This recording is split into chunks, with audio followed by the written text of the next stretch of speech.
चलो तो मैं ट्रांसफार्मर का PYQ कराने जा रहा हूँ आज। ठीक है, ट्रांसफार्मर।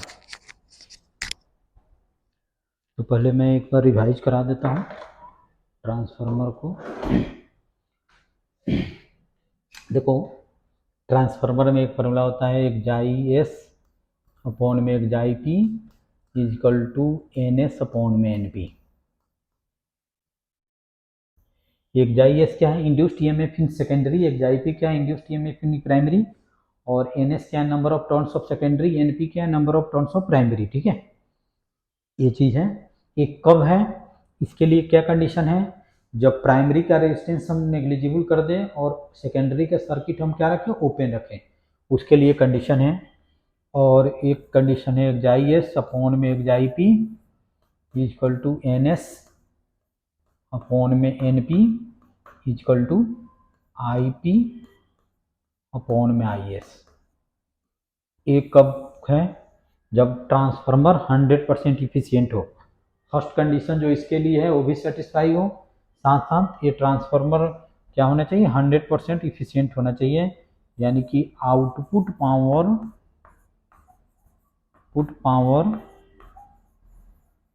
इज इक्वल टू क्या होना चाहिए, इनपुट पावर होना चाहिए।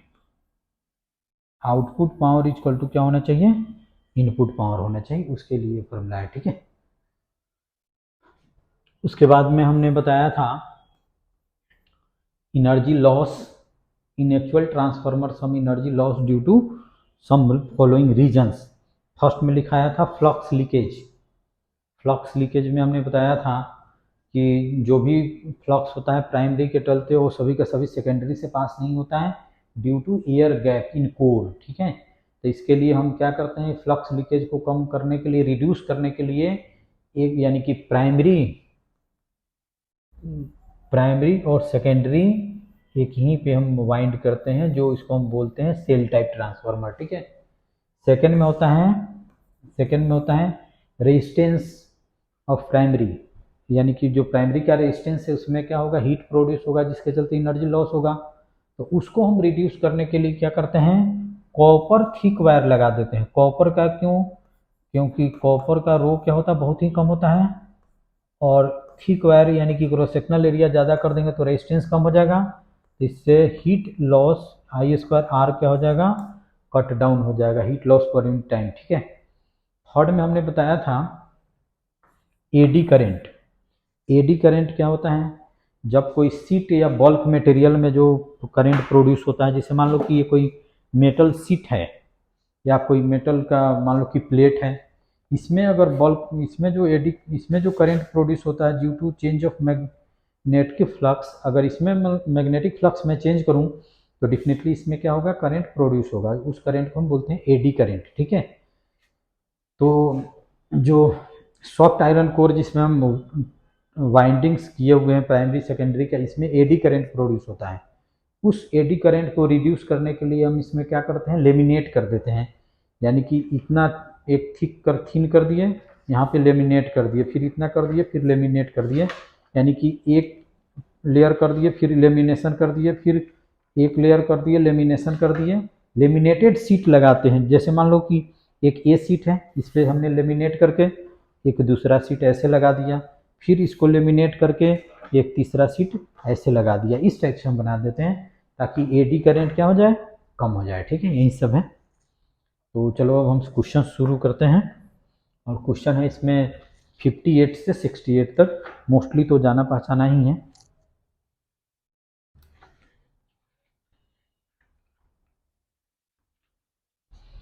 जैसे 58 में है, the core of transformer is laminated to reduce effect of eddy current.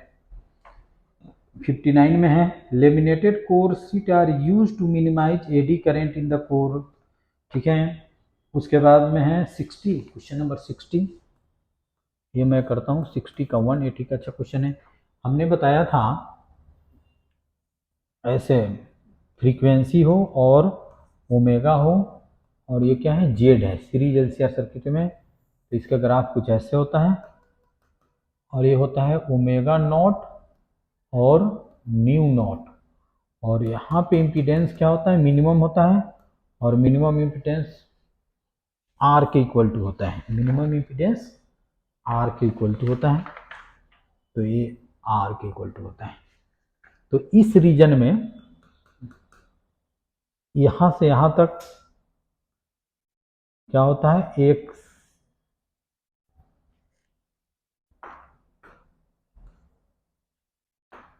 इस रीजन में एक सी इज ग्रेटर देन एक्सएल होता है, और इस रीजन में एक सी इज लेस देन एक्सएल होता है, और यहाँ पे एक सी इज इक्वल टू एक्सएल होता है। ठीक है, तो इस रीजन में क्या होता है, फाई क्या होगा, पॉजिटिव होगा, इस रीजन में फाई क्या होगा, निगेटिव होगा, और यहाँ पे फाई कितना हो जाएगा, जीरो हो जाएगा। इस मिड पॉइंट पे एक सी एक्सएल इक्वल हो जाएगा, तो यहाँ पे फाई इक्वल टू कितना होता है, जीरो हो जाता है। ठीक है, तो इसमें दिया हुआ है an LCR circuit is connected to an AC source if angular resonant frequency of the circuit omega naught will be current leads or lags behind or in phase with voltage if omega is less than omega। इसमें दिया हुआ है omega, यहाँ पे क्या है, यहाँ पे क्या है, omega is equal to omega naught, इस रीजन में क्या है, omega is greater than omega naught, और इस रीजन में क्या है, omega is less than omega naught. ठीक है, तो omega is less than omega naught, तो इस केस में एक सी यानी कि इस रीजन में एक सी इज ग्रेटर देन एक्सएल हो जाएगा, समझ गए। तो टेन फाई इज क्या होता है, एक सी माइनस एक्सएल अपॉन में आर होता है, तो ये क्या है, पॉजिटिव है, इसलिए फाई क्या हो गया, यहाँ पे पॉजिटिव हो गया, और फाई पॉजिटिव हो गया, तो करंट लीड्स यानी कि current leads the voltage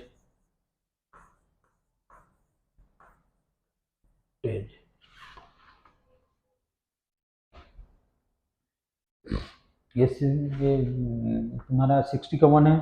second पे है we cannot step up DC voltage using transformer why, transformer का हम यूज करते हैं लो एसी को हाई एसी में, या हाई एसी को लो एसी में कन्वर्ट करने के लिए, डीसी में नहीं। क्यों, क्योंकि जब डीसी सोर्स, मान लो ये सेकंड में कर रहा हूँ, जैसे मान लो कि इसी टाइप से ट्रांसफार्मर होता है, एक रफ स्केच हमने बना दिया, ये प्राइमरी हमने बना दिया, मान लो कि इसमें डीसी सोर्स लगा दिया, तो इसका जो फ्लक्स होगा, इसमें करंट कांस्टेंट होगा, तो इससे जो मैग्नेटिक फील्ड लाइंस जाएगा, इससे पास होगा, इससे पास होगा, वो भी कांस्टेंट होगा, तो इस केस में फ्लक्स क्या होगा, कांस्टेंट हो जाएगा, इस केस में फ्लक्स क्या हो जाएगा, कांस्टेंट हो जाएगा, और फ्लक्स कांस्टेंट हो जाएगा तो एग्जाई कितना हो जाएगा, जीरो हो जाएगा। इसीलिए हम डीसी सोर्स के लिए स्टेप अप या स्टेप डाउन नहीं कर सकते हैं, क्योंकि इस केस में फ्लक्स क्या होगा, कांस्टेंट होगा, फ्लक्स कांस्टेंट होगा तो इंड्यूस्ड ईएमएफ कितना हो जाएगा, जीरो हो जाएगा। ठीक है, अच्छा इसका थर्ड पार्ट है, 60 का थर्ड पार्ट है on which principle does a metal detectors work, तो एक metal detectors work on the principle of resonance. ठीक है, रेजोनेंस पे वर्क करता है। ठीक है, उसके बाद में 61 in step up transformer explain giving reason for the following facts. Step up transformer के विषय में बताना है। फर्स्ट में है output current is less than input current. Output current क्या होता है, स्टेप अप में कम होता है, क्योंकि आउटपुट का रेजिस्टेंस ज़्यादा होता है, नंबर ऑफ टर्न्स ज़्यादा होता है। Iron core is laminated to reduce, iron core is laminated, क्यों लेमिनेट करते हैं, तो reduce input, reduce eddy current. ठीक है, सी में है input power is more than output power, input power is more than output power, input power ज़्यादा होता है, आउटपुट कम होता है, क्योंकि सम एनर्जी लॉस होता है, जो मैं 4 रीजन्स दिखाया था। ठीक है, अच्छा उसके बाद में 62 है explain with the help of diagram the working of step up transformer, why is laminated iron core in the transformer, ये भी जरूरी नहीं, ये भी मैं कराया हूँ। 63 भी वही है। With the help of level diagram explain the working of step of transformer, give reason to explain the following. The core of transformer is laminated, ये भी बताया हूँ। Thick copper wire is used in binding, laminate करते हैं। Core of the transformer is laminated to reduce eddy current, और thick copper wire is used to reduce heat loss in the windings. ठीक है। उसके बाद में 64 का ए भी उसी टाइप से है, सेम है। ये सब जो बुकलेट दिया गया है सारे ये बुकलेट में है। ठीक है। 64 के में है, draw the diagram of the device which is use to decrease high AC voltage into low AC voltage and state working. ये सब जानते हो। इस 64 का बी पार्ट अच्छा क्वेश्चन है, वो मैं करके बता रहा हूँ। 64 का बी पार्ट हमने बताया था यूज ऑफ ट्रांसफार्मर। तो यूज ऑफ ट्रांसफार्मर हमने बताया था कि ट्रांसफार्मर का यूज क्या होता है। तो हमने बताया था कि जहाँ पावर जनरेट होता है वहाँ पे हम क्या करते हैं, स्टेप अप ट्रांसफार्मर लगाते हैं, और स्टेप अप ट्रांसफार्मर से लॉन्ग डिस्टेंस तक ट्रांसमिट करके जहाँ कंज्यूमर्स सब स्टेशन है वहाँ पे स्टेप डाउन लगाते हैं। फर्दर वहाँ सोसाइटी में क्या करते हैं, ब्लॉक में सोसाइटी में हम उसको ट्रांसमिट करते हैं। फिर ब्लॉक या सोसाइटी में भी हम एक ट्रांसफार्मर लगा के, स्टेप डाउन ट्रांसफार्मर लगा के 220 करके घरों में हम सप्लाई करते हैं। ठीक है। तो मैं इसको डायग्राम बना रहा हूँ। जैसे ये पावर जनरेटर है। ठीक है। यहाँ से पावर निकला, यहाँ पे हमने यहाँ पे निकला 440 वोल्ट। ठीक है। वो गिवन है डाटा, ये बी है। दिया हुआ small town with demand 1200 kilowatt of electric power at 220 volt is situated 20 kilometre away from the power electric power generating. ठीक है। 440 वोल्ट द रेजिस्टेंस। यहाँ से अब देखो, यहाँ पे हम क्या लगता है, स्टेप अप कर देते हैं। ठीक है। और 440 से हम यहाँ पे वोल्टेज कर देते हैं 4000 वोल्ट कर देते हैं, स्टेप अप कर देते हैं। और ये कितना है, 20 किलोमीटर है। 2 वायर्स हैं। यहाँ पे क्या है, ये सब स्टेशन है, यहाँ पे क्या करते हैं, स्टेप डाउन लगाते हैं। स्टेप डाउन ट्रांसफार्मर लगाते हैं। फर्दर यहाँ पे एक और स्टेप डाउन लगाते हैं। डाउन लगा के घरों में हम क्या करते हैं, सप्लाई करते हैं। ठीक है। तो बताना है कि यहाँ से यहाँ हीट लॉस कितना होगा। तो पहले इस दोनों का हम रेजिस्टेंस निकाल लेते हैं। इसका रेजिस्टेंस आर है तो डेफिनेटली इसका भी रेजिस्टेंस क्या है, आर है। और आर अपॉन में एल गिवन है 0.5 kilometre resistance per unit length, sorry 0.5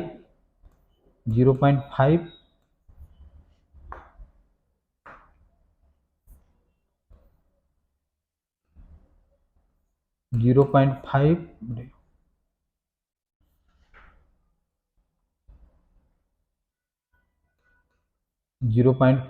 ओम पर किलोमीटर ऐसे गिवन है। ठीक है।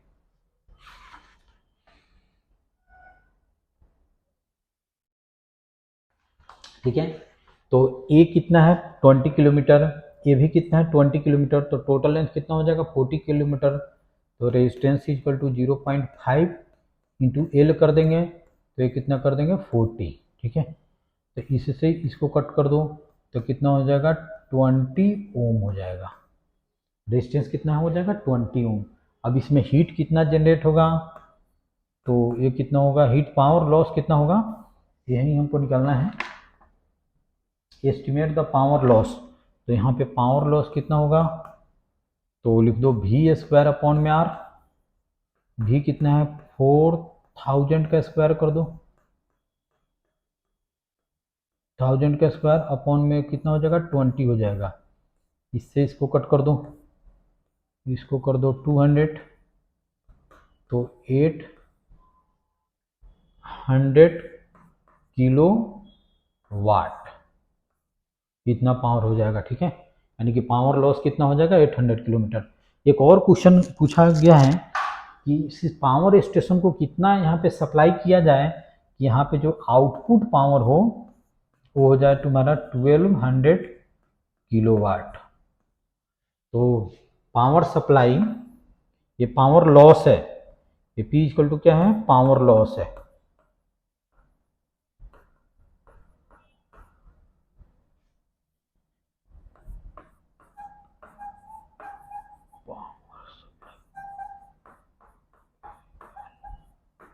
बाई प्लांट कितना हो गया, देखो यहाँ पे चाहिए कितना 1200 किलोवाट और इसमें लॉस कितना हो जा रहा है 800 किलोवाट। तो टोटल मान लो कि जैसे मान लो कि मुझे कहीं जाना है कुछ भी, चाहे छोड़ो वो सब बात, यहाँ पे लॉस कितना हो गया 800 किलोवाट और यहाँ पे चाहिए कितना 1200 वाट।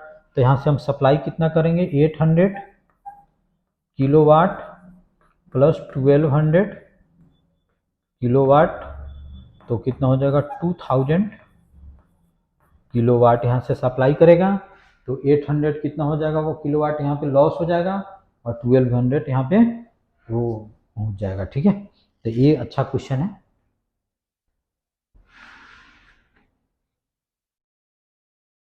सिक्सटी फोर हो गया, उसके बाद में 65 का बी पार्ट भी मैं करूँगा, जल्दी नोट कर लो इसको।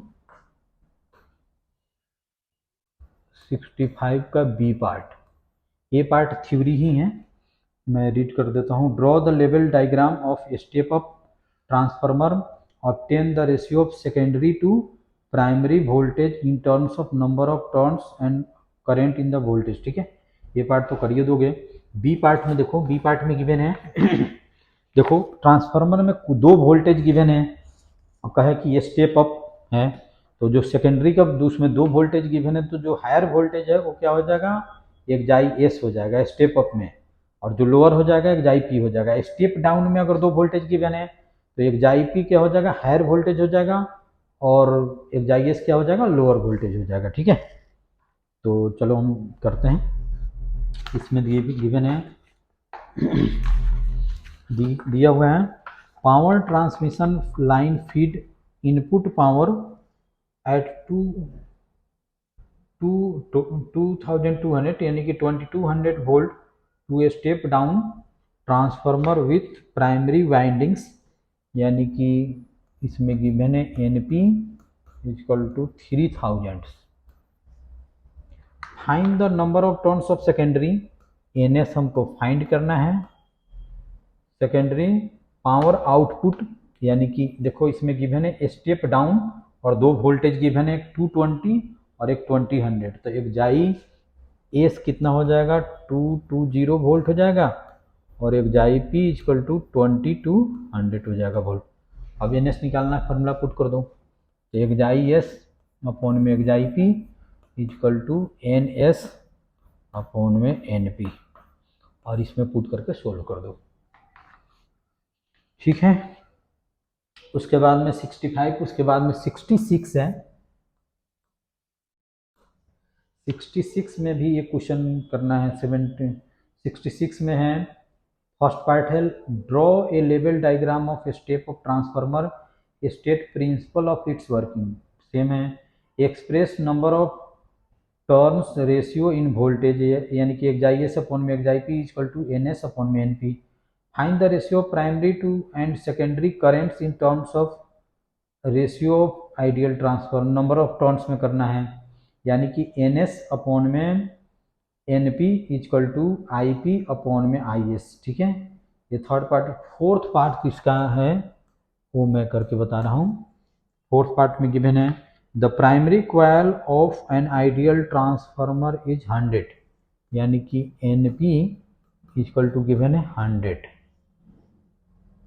ट्रांसफार्मर रेशियो इज 100, ट्रांसफार्मर क्या होता है, रेशियो क्या होता है, एन एस अपॉन में N P equal to given है तुम्हारा 100। ठीक है, the input voltage and power, यानी कि एक जाई पी इक्वल टू गिवन है तुम्हारा 220 volt, the input voltage and power, और पावर प्राइमरी का ही लिख लेते हैं, 1100 वाट, ठीक है, ये गिवन है। और इसमें 5 पार्ट्स हैं, वो हमको निकालना है, ठीक है। और सिंपल है, कुछ नहीं है। इसके बाद में 66,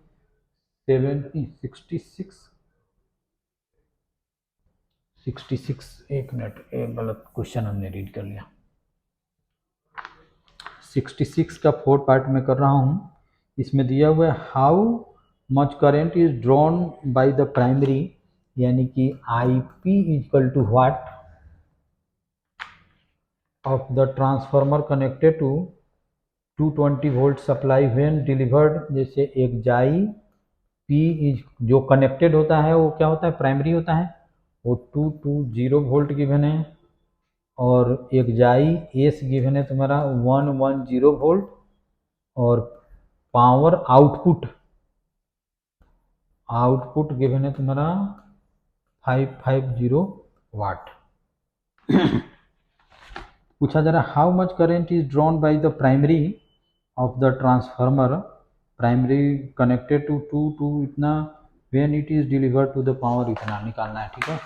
तो इसमें पावर का इसमें क्या होता है, power input equal to power output, ठीक है। तो इनपुट पावर हो जाएगा आई पी, एक जाई P equal to output power given है 550, दोनों सेम होता है। तो आई पी इक्वल टू क्या लिख देंगे, 55।